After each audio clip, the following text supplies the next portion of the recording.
So from a broader policy perspective, so we've talked about fairness and fearlessness.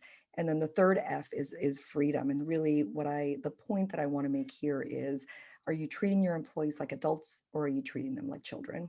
Are your policies actually trusting them enough and trusting your managers enough to have some guidance and for them to really figure out how the best way to enforce it is? Or are you implementing policies that don't really serve this purpose? And so some of the questions that you might ask yourself when you look at the policies you're implementing and ways in which you can craft them so they're actually preventing drama from occurring is, does the rule solve a problem or answer a question? Because if not, you have to ask yourself why you have it in the first place.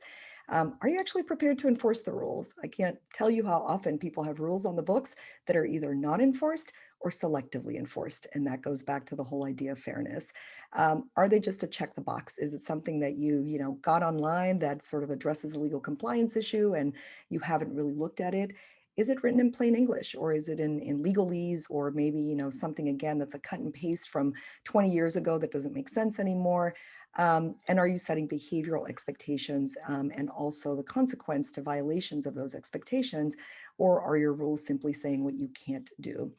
So those are just some pointers in terms of looking at this from the perspective of really giving your employees and especially your line managers the freedom to do their job rather than looking at rules as way of restricting their ability to be able to do their job.